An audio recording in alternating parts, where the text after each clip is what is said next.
The conference room was silent. On the big screen, a video was playing. Grace's loud voice filled the room. Grace laughing. This? This is your house, Eli? It looks like a cage for dogs. Everyone watched as the security guard in the video stood outside a tiny broken house. His hands were shaking. His little daughter was hiding behind him. Eli softly. Madam, please don't say this in front of my child. Grace rolled her eyes in the video. Grace, if you're poor, at least hide it. This is so embarrassing. You work at our company and you live like this. The video paused on Grace's laughing face. Now, in the present, she was sitting at the table in the same room. Her face was pale. Her heart was racing. Mr. Carter, the company owner, looked at her with cold eyes. Mr. Carter, Grace, is this how you speak to our staff? She opened her mouth, but no words came out. And then he said the words that froze her completely. Mr. Carter, you knew there were cameras at the office. But you forgot, there is also a camera at Eli's house. The story started many days before that meeting. Grace was not just any employee. She was the rich marketing manager of the company. She wore expensive clothes, diamond earrings, and carried a designer bag. In her mind, poor people were background. They were there to serve, not to be seen. Every morning, Eli, the security guard, opened the glass office gate for her. Eli, with a small smile, "Good morning, ma'am." Grace never looked at his face. Grace, staring at her phone, She would walk past him like he was a door, not a human. Sometimes, when it was raining, Eli got wet while holding the umbrella over her head. His own shoulders were soaked, but he still smiled. Inside the office, people knew Eli. He was kind. He helped carry boxes, guided visitors, and stayed late when someone forgot their keys. One day, Mia, a junior employee, brought her lunch in a simple steel box. Mia. Eli, bye, I have extra food. Please share. Eli smiled. Eli, thank you, Beta. May God bless you. He always spoke with respect. He never complained about his life. But Grace could not stand seeing him relaxed. Grace, from the balcony. Eli. Why are you standing there and chatting? Go back to your post. He quickly stood straight. Eli, sorry, ma'am. Mia looked upset. Mia, whispering. He was only eating. Why is she so harsh? Eli just smiled sadly. Eli, softly. It's okay. Some people only see uniform, not heart. One Friday evening, the staff had to stay late for an important client visit. The air smelled of fresh coffee. Laptops were open. People were tired. Around 10 p.m., when everyone finally left, Eli stayed at the gate alone. Grace came down, clicking her high heels, talking on the phone. Grace, ugh, I'm so tired. These people are useless. I have to do everything myself. Her luxury car was not coming. The driver was sick. The company driver, an older man named Daniel, came instead. Daniel, Madam, the company car is ready. I will drop you. Grace sighed. Grace, fine. But please drive fast. I don't like small cars. As she walked out, Eli cleared his throat. Eli politely, Ma'am. I am really sorry. My salary is late this month. Could you ask HR to check? My daughter's school is calling again. Grace turned slowly and looked him up and down, from his worn shoes to his tired face. Grace coldly, and why are you telling me this? Eli nervous, you are manager, ma'am. They listen to you. I didn't know who else to ask. Grace laughed. Grace, you people always have some sob story. School fees, sick mother, broken roof. Do I look like a charity? Eli's eyes filled with tears, but he held them in. Eli, sorry, ma'am. I didn't mean to disturb. Grace waved her hand. Grace, next time, keep your problems at your shabby place. This is a corporate office, not a slum. She walked to the car. Daniel looked at Eli with pity, then drove away. Eli stood there for a moment, his heart heavy.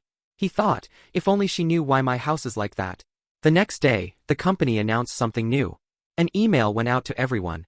Next week, we will celebrate Respect Everyone Week. There will be surprise checks, hidden feedback, and video reviews. Every staff member matters, from CEO to cleaner. Many people smiled when they read it. But Grace laughed. Grace, oh please. These poor people should be grateful they even have a job. Respect is extra. She had no idea how wrong she was. The chapter ends here, but something was about to happen that would drag her to Eli's world. 2 days later, heavy rain hit the city. The sky was dark and loud. Water ran down the glass windows of the office. At 6 p.m., most people rushed out. Grace waited in the lobby, annoyed.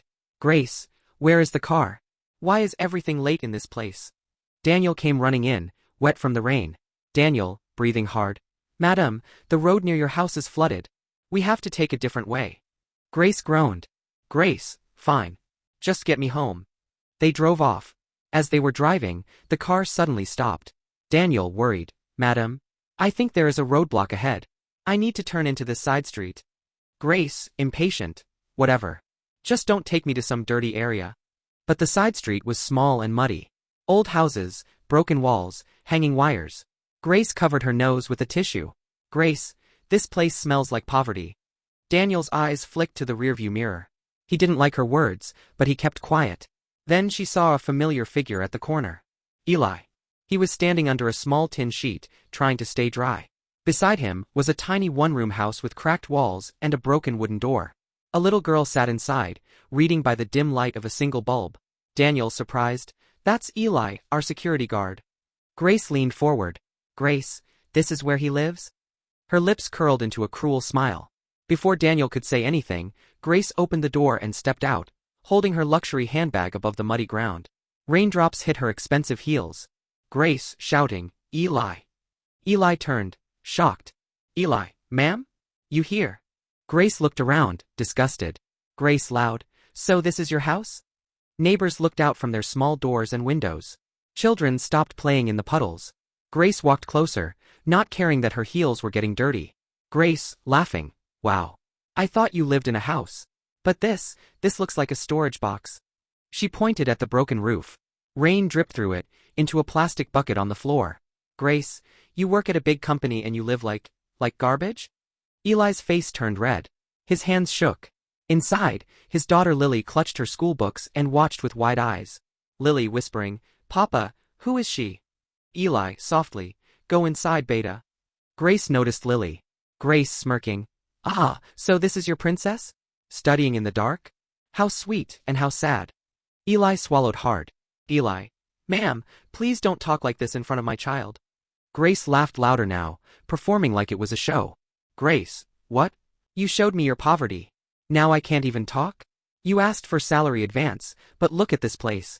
Even if I give you money, it will disappear into this broken wall. Close to the door, right above Eli's head, a small security camera blinked with a tiny red light. It was old, but it worked. 2 months ago, Eli had installed it after someone tried to steal his motorbike. The camera recorded everything.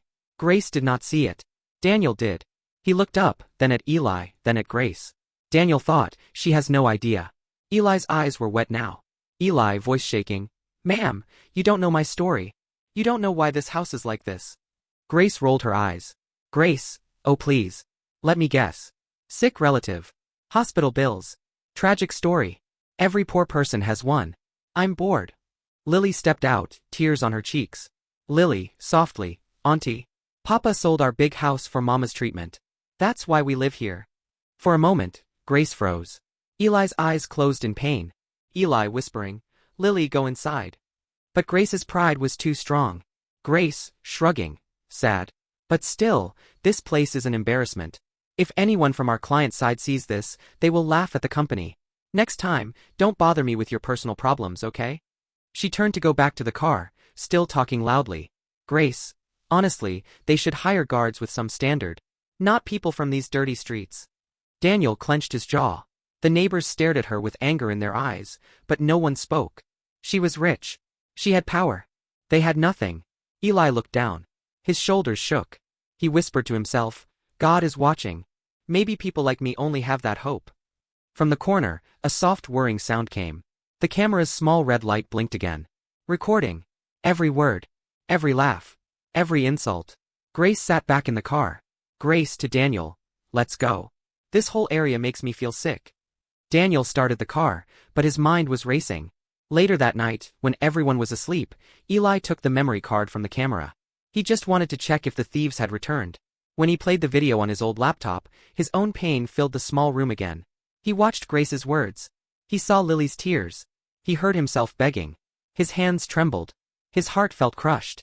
Lily came and hugged him from behind. Lily, softly, Papa, don't cry. One day, we will leave this house. I will study hard.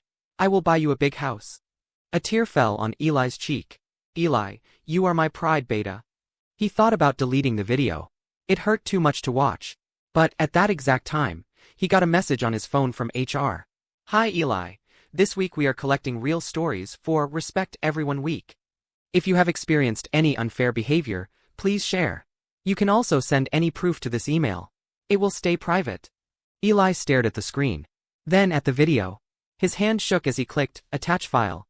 He took a deep breath. Eli whispering, I don't want revenge. I just want respect. He hit send. And that email is what brought the video to the big screen in the meeting room. Monday morning. All managers and key staff were called to the conference room. The air felt heavy, like a storm before rain. Grace walked in confidently, wearing a new expensive dress. Grace to Mia. Maybe they will praise me for the client work. I carried this company on my shoulders last week. Mia said nothing. She had seen how Grace treated people. At the front, Mr. Carter, the owner, stood with a serious face. Next to him was the HR head and a few board members. On the screen behind them, the words appeared. Respect Everyone Week. Real stories inside our company. Mr. Carter cleared his throat. Mr. Carter, today, we are not talking about numbers or sales. We are talking about hearts. About how we treat people. Grace smiled lightly and crossed her legs. Mr. Carter pressed play. The lights dimmed. The first videos showed good things. Staff helping each other. Cleaners being thanked. Drivers being offered tea. People smiled softly. Then Mr. Carter said, Now one last video. It was sent by a member of our team. It takes place outside this office. The screen went black for a moment. Then, Eli's small house appeared. The broken walls. The dripping roof. The muddy ground. And then Grace's voice. Grace on the video, laughing loudly. This is your house, Eli? It looks like a dog's cage. Every eye in the room turned slowly to Grace. Her heart dropped. On the video, Eli stood, head bowed, Lily hiding behind him. Eli softly, Ma'am, please don't say this in front of my child. Grace laughing. If you're poor, at least hide it. You work at our company and you live like this. Her voice echoed through the room. No music. No editing. Just raw cruelty. Lily's small voice came next. Lily in the video, Auntie. Papa sold our big house for Mama's treatment. Someone in the room gasped. The video kept going. Grace's words about slum, garbage, and embarrassment filled the air. When the video ended, there was complete silence. You could almost hear Grace's heartbeat. Her face was burning. Her hands shook under the table. Mr. Carter looked at her. Mr. Carter, quiet but sharp. Grace, do you have anything to say? She tried to smile. Grace stammering. Sir, this is out of context. I was just stressed. I didn't mean. Mr. Carter held up his hand. Mr. Carter, firm. Out of context? You laughed at a man's house. You insulted his child. You called his life garbage. He turned to the others. Mr. Carter, do you know Eli's story? No one spoke. Mr. Carter continued, his voice heavy. Mr. Carter, 3 years ago, Eli had a normal house. Not big but decent. Then his wife got cancer. He sold the house to pay for her treatment. She still died. Now he lives in that one-room place, so his daughter can still go to school, so she does not lose her future also. Grace closed her eyes. Tears finally rolled down. Her head filled with his words. You don't know my story. Mr. Carter looked back at her. Mr. Carter, and you, a manager of this company, laughed at his pain. He clicked something on the laptop. On the screen, the video paused on Grace's laughing face. Side by side, another picture appeared. Eli, standing at the gate every morning, opening the door for her with a small smile. The difference hit everyone like a punch. Mr. Carter to the room. If you were in his place, what would you do? Would you still smile every morning at the people who laugh at your suffering? No one moved. No one spoke. Grace was crying now. Not quiet tears. Real, heavy ones. Grace whispering, I'm sorry. Mr. Carter did not soften. Mr. Carter, sorry does not erase wounds, Grace. It may heal them slowly, but only if it is real and followed by change. He turned to the HR head. Mr. Carter, from now on, Grace is suspended from her manager position. She will not handle any team for the next 3 months. During this time, she will work under our CSR department, visiting poor communities, schools, and shelters, and learning how people live without her privilege. Grace looked shocked. Grace, sir, please, my reputation. Mr. Carter coldly, your reputation?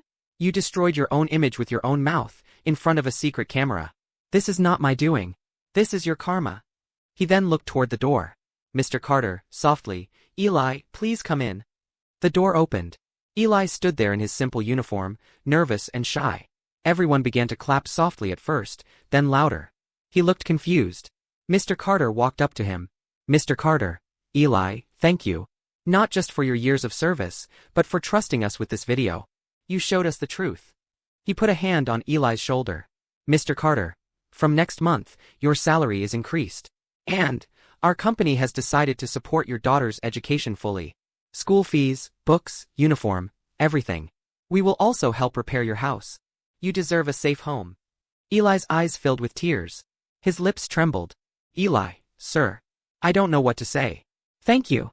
Thank you so much. Lily, who was standing behind the door, ran inside and hugged her father's leg. Lily crying, Papa, we will fix the roof. The whole room smiled. Except Grace. She stood up slowly and walked toward Eli, her legs weak, her voice shaking. Grace, Eli. I was wrong. I was cruel. I didn't think before I spoke. I am so sorry. I don't know if you can forgive me, but I want to change. Eli looked at her for a long moment. He remembered the pain, the shame, his daughter's tears. Then he remembered something his wife used to say. We cannot control how others treat us, but we can control what we carry in our heart. Eli, softly, Madam, I forgive you. But please, never talk like that to anyone again. Poor or rich. We all feel pain the same way. Grace nodded, sobbing. Grace, whispering, I promise. I will never forget this day. That night when Eli went home, the roof still leaked. The walls were still cracked. But something felt different. Hope was sitting in the room with them. Lily studied at the small table, her eyes bright. Lily smiling, Papa, one day I'll build you a big house. And no one will call it a cage. Eli stroked her hair. Eli, my big house is already here, Beta. It's your heart. Somewhere else in a big fancy apartment, Grace sat on her couch, staring at nothing. Her phone was full of emails and messages. Some people judged her. Some supported her change. But deep inside, she knew one thing. That small camera outside a shabby house had shown the world who she really was. And now it was her job to become a better person than that. Sometimes, the walls may be broken, the roof may leak, and the house may look poor. But inside, there can be more love, sacrifice, and dignity than any luxury palace. Never laugh at someone's struggle. You don't know what they gave up to stand where they are today. Because one day, the secret camera of life may expose your heart to the world.